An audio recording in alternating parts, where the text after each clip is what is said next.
5 अगस्त 2019 ये वो तारीख है जिसे इतिहास के पन्नों में सुनहरे अक्षरों से लिखा जाएगा। एक ऐसा फैसला जिसकी कल्पना ना तो घाटी में रहने वाले लोगों ने की थी और ना ही भारतवासियों ने, मगर मोदी सरकार ने वो कर दिखाया और जम्मू कश्मीर से अनुच्छेद 370 के प्रभाव को खत्म कर दिया। नमस्कार, मैं नलिनी सिंह पालीवाल, आप देख रहे हैं न्यूज़ स्कूप। आर्टिकल 370 का हटना किसी सपने से कम नहीं था, मगर वो सपना पूरा हुआ।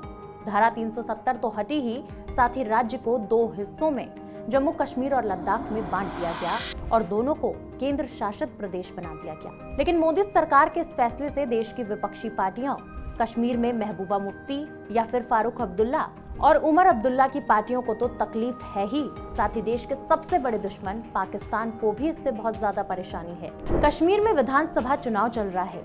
आज इस वीडियो में हम आपको बताएंगे कि आखिर क्या है आर्टिकल 370 और इससे भी जरूरी ये कि आखिर पाकिस्तान को भारत के अंदरूनी मामलों में इतनी दिलचस्पी क्यों है।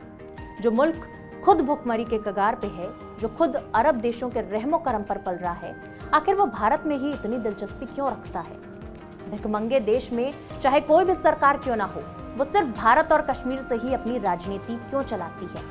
चलिए आपको पहले बताते हैं आखिर कितना मुश्किल था 370 को हटाना। भारतीय संविधान का अनुच्छेद 370 एक ऐसा अनुच्छेद था जो जम्मू और कश्मीर को स्वतंत्रता प्रदान करता था।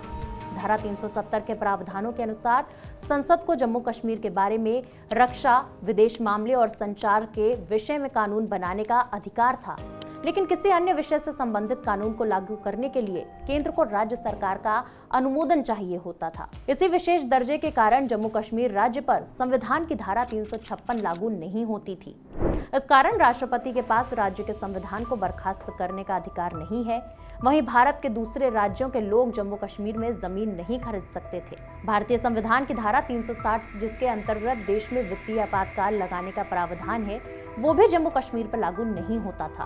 भारत सरकार ने 5 अगस्त 2019 को राज्यसभा में एक ऐतिहासिक जम्मू कश्मीर पुनर्गठन अधिनियम 2019 पेश किया, जिसमें जम्मू कश्मीर राज्य से संविधान का अनुच्छेद 370 हटाने और राज्य का विभाजन जम्मू कश्मीर एवं लद्दाख के दो केंद्र शासित क्षेत्रों के रूप में करने का प्रस्ताव पारित किया गया। जम्मू कश्मीर के केंद्र शासित क्षेत्र में अपनी विधायिका होगी, जबकि लद्दाख बिना विधायिका वाला केंद्र शासित क्षेत्र होगा। 370 को हटाना इसलिए भी आसान नहीं था क्योंकि विपक्ष 370 को हटाने के हक में नहीं था। बेशक 370 हट गया, लेकिन आज भी ये एक ऐसा मुद्दा है जो कश्मीर के लिए जिंदा है, क्योंकि विपक्ष इसकी बहाली चाहता है। वैसे तो जम्मू कश्मीर हमेशा ही सुर्खियों में रहता है, मगर इस बार वजह थोड़ी हटके है। दरअसल जम्मू कश्मीर में विधानसभा चुनाव हो रहे हैं और चुनावों की चर्चा पाकिस्तान में भी जोरों पर है। इस चुनाव में संविधान के अनुच्छेद 370 हटने को मुद्दा बनते देखा जा रहा है। इसे लेकर जियो न्यूज पर बातचीत में पाकिस्तान के रक्षा मंत्री ख्वाजा आसिफ ने एक बड़ा बयान दिया है। उन्होंने कहा कि जम्मू कश्मीर में अनुच्छेद 370 और 35A बहाल करने के लिए पाकिस्तान और नेशनल कॉन्फ्रेंस कांग्रेस गठबंधन एक साथ है। हालांकि इस चुनाव में कांग्रेस अनुच्छेद 370 को लेकर बिल्कुल चुप्पी साधे हुए है और उसने अपने घोषणा पत्र में भी इसका जिक्र तक नहीं किया है।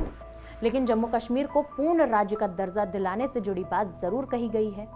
हालांकि कांग्रेस के साथ गठबंधन के साथी फारूक अब्दुल्ला की नेशनल कॉन्फ्रेंस अनुच्छेद 370 की बहाली और जम्मू कश्मीर को पूर्ण राज्य का दर्जा देने का जोर शोर से वादा कर रही है। इसे लेकर बीजेपी की ओर से लगातार कांग्रेस गठबंधन पर निशाना साधा जा रहा है। आपको बता दूं कि अगस्त 2019 में अनुच्छेद 370 को निरस्त करने के बाद जम्मू कश्मीर में ये पहला विधानसभा चुनाव है, जिसमें पहले चरण में 24 सीटों पर चुनाव हो चुका है। पिछला विधानसभा चुनाव 2014 में हुआ था। लेकिन जम्मू कश्मीर में जारी विधानसभा चुनाव के बीच पाकिस्तान का भड़काऊ बयान सामने आया है। 370 को लेकर पाकिस्तान ने फिर आग उगली है। पाकिस्तानी मंत्री आसिफ ख्वाजा ने कहा कि कश्मीर में 370 और 35A की बहाली को लेकर पाकिस्तान नेशनल कॉन्फ्रेंस और कांग्रेस गठबंधन के साथ है।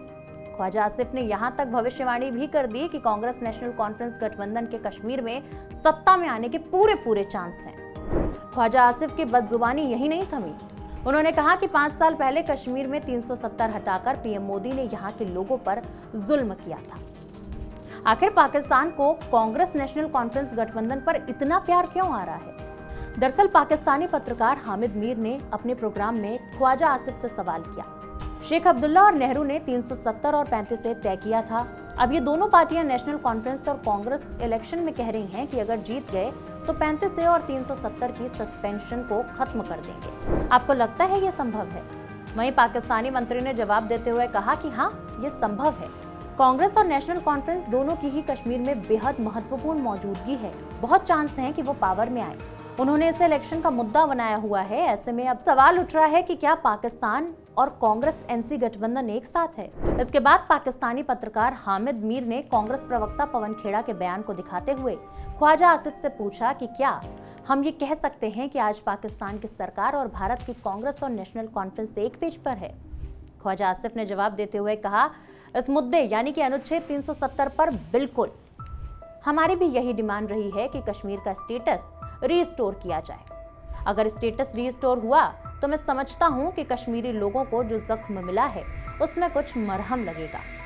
ख्वाजा आसिफ के इस बयान ने भाजपा को कांग्रेस पर हमला करने के लिए एक नया हथियार दे दिया है। बीजेपी नेता अमित मालवीय ने कहा कि कांग्रेस पार्टी हमेशा उन लोगों के पक्ष में देखी जाती है जो भारत के हितों के विरोधी हैं। उन्होंने कहा, पाकिस्तान एक आतंकवादी देश कश्मीर पर कांग्रेस और नेशनल कॉन्फ्रेंस के रुख का समर्थन करता है।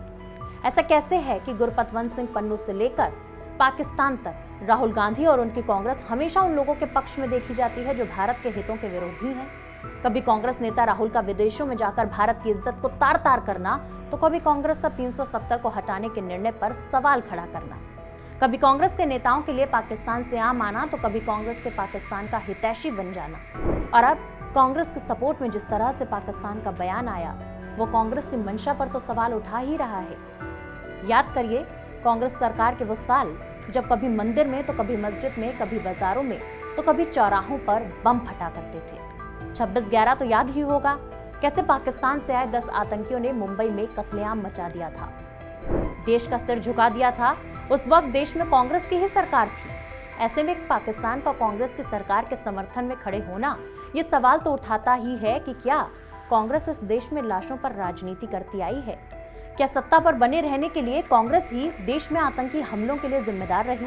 क्योंकि पाकिस्तान की मोहब्बत तो कांग्रेस की मोहब्बत की दुकान के प्रति कुछ ऐसे ही सवाल खड़े कर रही है।